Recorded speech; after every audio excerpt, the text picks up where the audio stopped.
Hey guys, welcome back to my channel. Today I'm so feeling this video because I need some kitchen time, and not just for cooking meals, for making all the stuff and concoctions I so enjoy making for my family.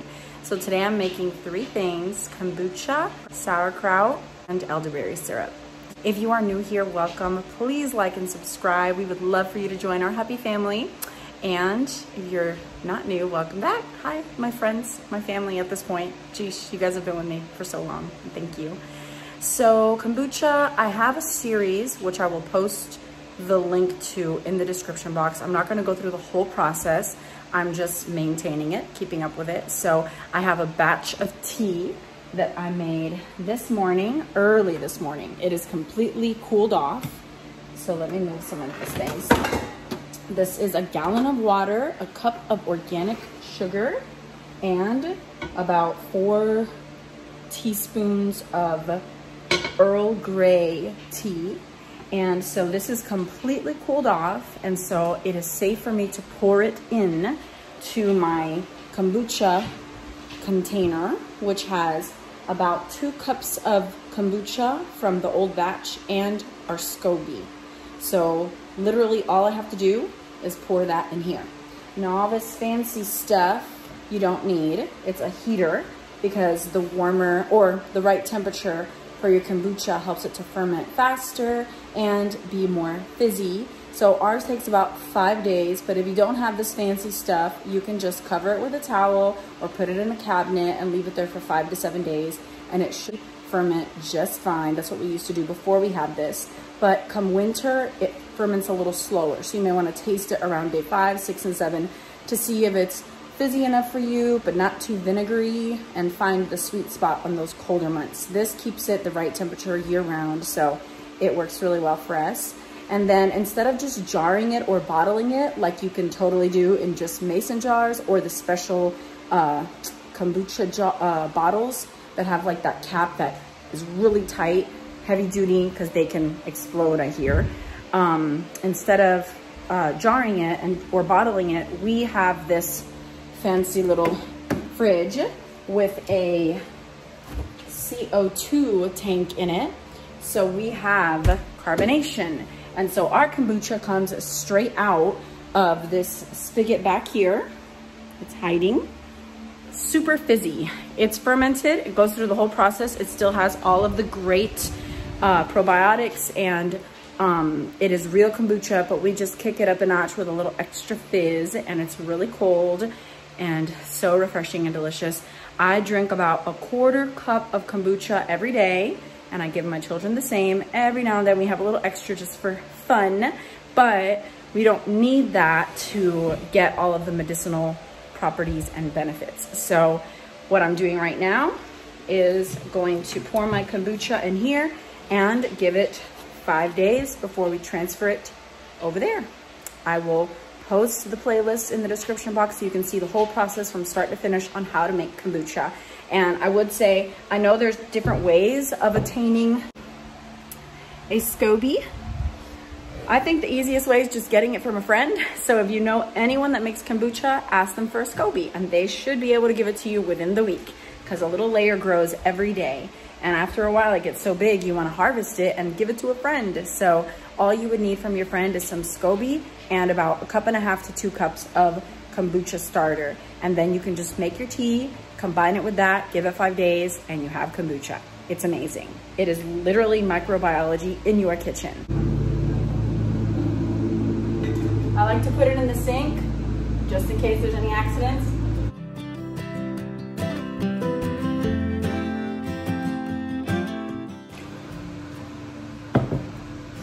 So I'll just rinse off the outside of this jar because it did get splashed, and it'll get sticky if I don't wipe it off. Or wash it off.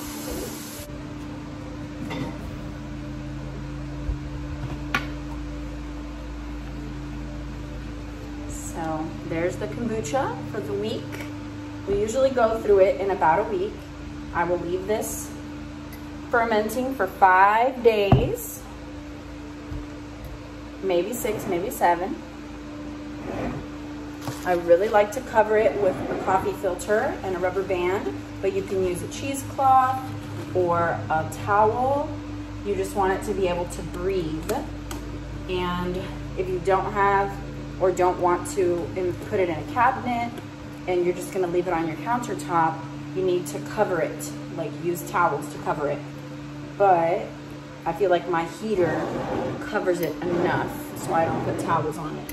There's no openings, the rubber band is secure, and now I'll just put it in this spot. The only thing I don't like about this being on my counter is all the wires everywhere. Ugh, not aesthetically pleasing, but it's okay. Not everything can be beautiful. So I try to minimize the wires by wrapping them around.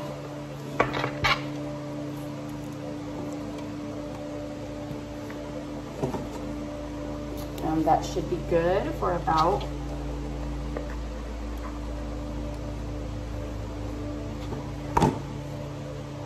and there we go. Kombucha is being warmly hugged and should be ready in about a week.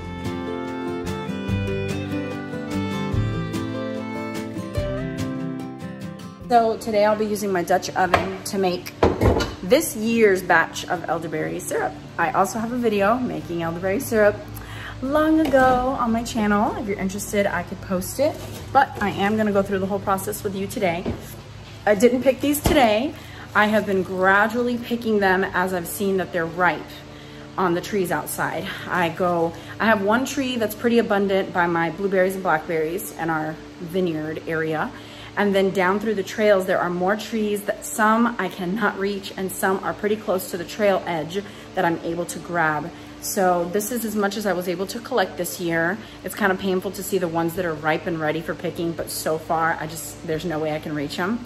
And sure, I can go for drives along the country roads and spot them on the side of the road and pick, but I'm not gonna do that. I think this is sufficient for a batch that will last us quite a while. So this is probably about 2 cups. I'll measure it for sure, but the recipe I have calls for a cup, and I'll show you how I make it. So elderberry is definitely the most popular natural home remedy way of not just fighting, but preventing the flu. It is an amazing immune booster and an antiviral, and it is packed with vitamins A, B, and C.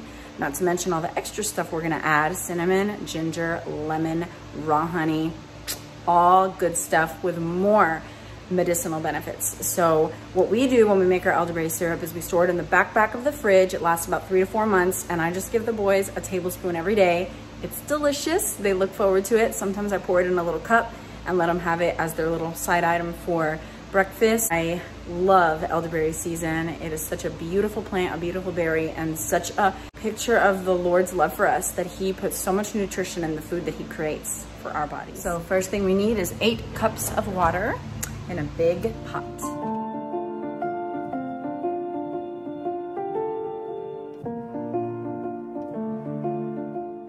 I'm going to put this bag in a bowl with warm water to get these to start defrosting while I gather the rest of the ingredients.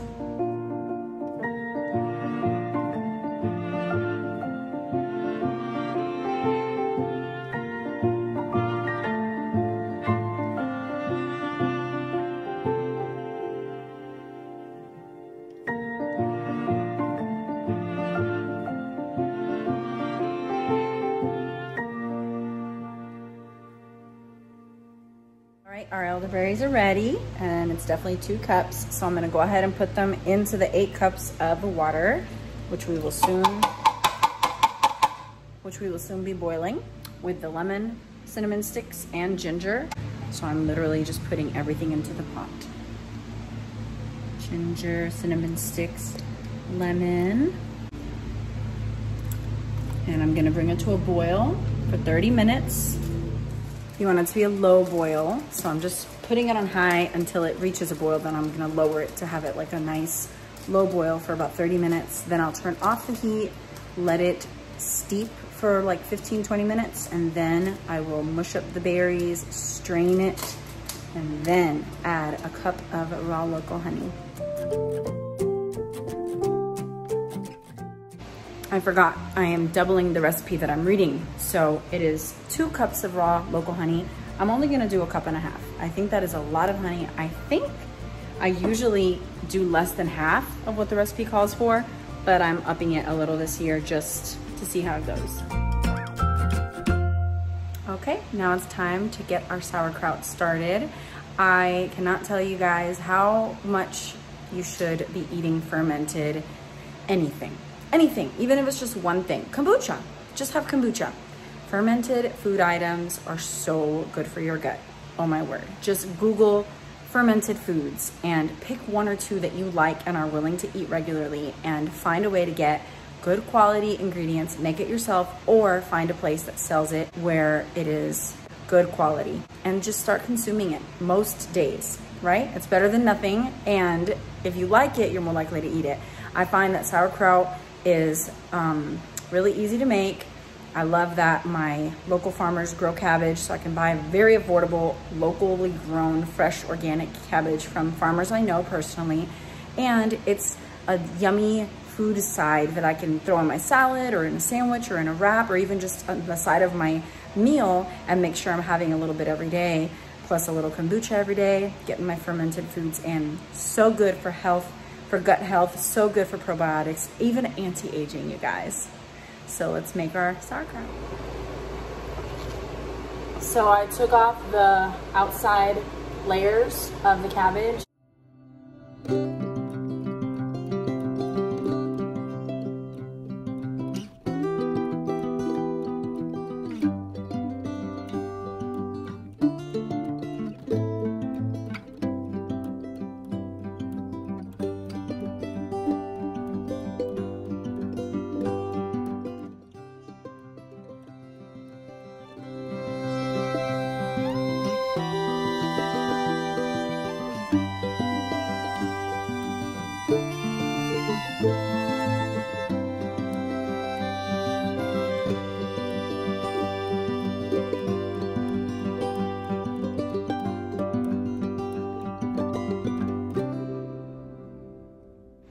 Okay, so next, I'm kind of sad because the bulk food company I ordered for has not had my extra fine Himalayan pink sea salt for the last 2 months that I've tried to order it.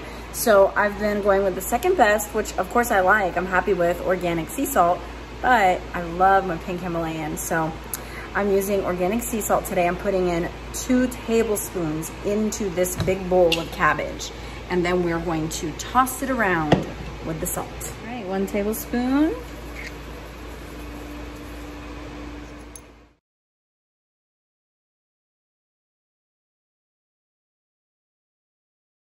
Now you are literally going to work in the salt with the cabbage until it gets juicy. It's called a brine. So it might take a few minutes, but you have to complete this step before we move on to the next one.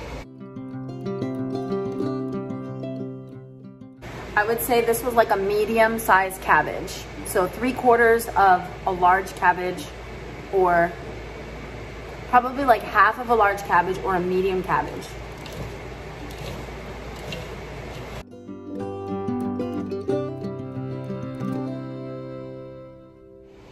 All right, we're gonna need a beautiful mason jar, 1/2 gallon, or multiple smaller ones. So I'm just letting it sit there for a minute. I'm gonna come back and keep on massaging it. But first, we're gonna do something kind of weird. Unless you have a fermentation weight, I don't. So I'm going to get a Ziploc bag with some rocks from outside, and this is going to be what I use to weight down my cabbage to stay under all of the brine, because it needs to stay under the brine to ferment, and if it's exposed at all above the brine, it can mold and the whole batch will be ruined. So I'm gonna go get some rocks.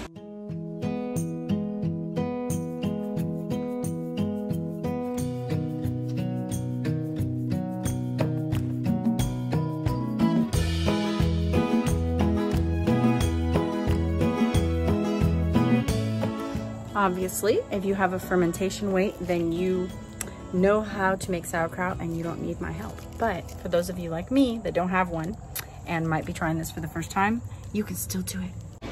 By the way, I didn't say it, but save the outer leaves that you peeled off of the cabbage. We're gonna use those too.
So, kombucha's going, fermenting.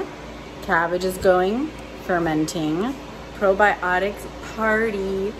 I know this looks super funny with the rocks, but I promise you it works. So that can stay there anywhere from 5 days to 3 weeks. If you've never done this before, I wouldn't go past a week and a half just to taste it, see what you think. But obviously the longer it stays here, the more it ferments and the more pungent it's going to get. I prefer around the 1.5 to 2 week mark. 3 weeks is a little too much for me, but I'm working up to that. So check it out, let me know what you think. I encourage you to try the kombucha. Last thing is, let's finish this elderberry. So I don't have a potato masher because I use my KitchenAid to mash potatoes. So I'm going to use my immersion blender, not to like puree this, just to pulse here and there, just a little bit to mush up the berries. I'm going to make sure I avoid the lemon and the cinnamon sticks. If I do happen to get something, it's okay. When we strain it, it's not gonna go through to the syrup, but I'm really focusing on trying to mush up the berries a little.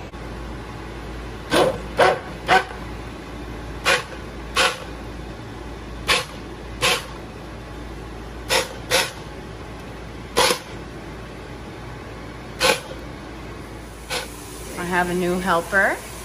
Mason jar, of course. Where does it say Mason? Well, they're different brands. This one's a ball. You see ball right here? Mm-hmm. Yeah. So put that on the counter and then get the strainer. And we're gonna pour this whole thing through the strainer, through the mason jar funnel. And then after we strain it, we'll add the honey in and stir. We're moving over the sink just in case. Here, hold it in place. Right there. All right. And I'm coming with the pot.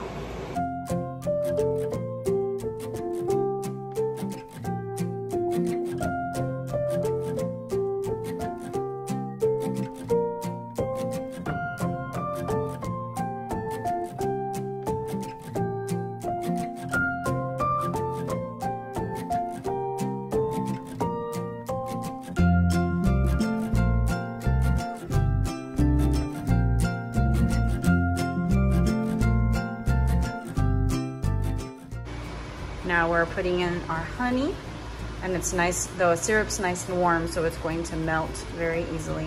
And we're gonna slowly stir it with a whisk. See how it's filling up? Yeah. Should I get the little Spatula? Yes. Nah, I think it should be okay. Really? But please get the whisk, yeah. And don't do it hard, do it soft.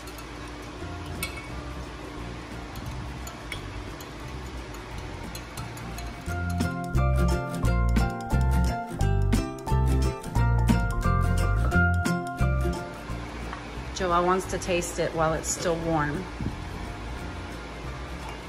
That's enough. I want to know what flavors you taste in there.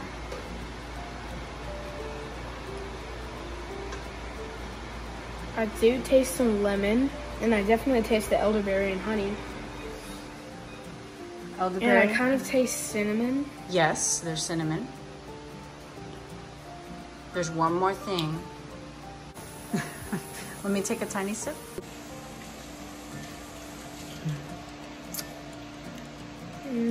I taste it. It's there. See if Daddy can taste it. He has the palate of champions. Honey, lime, lemon. Mm-hmm.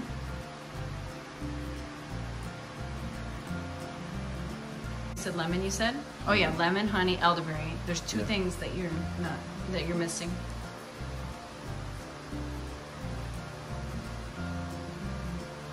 Cinnamon and ginger. Ginger. Do you taste it? Now that I mention it? Yeah, ginger. I tasted it. Cinnamon.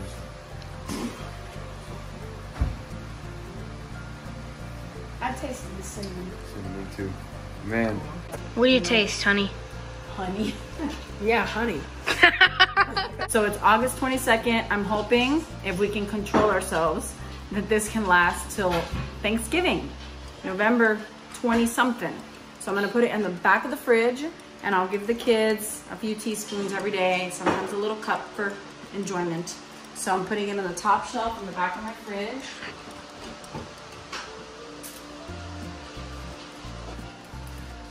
It should last long back there with the cold temperatures.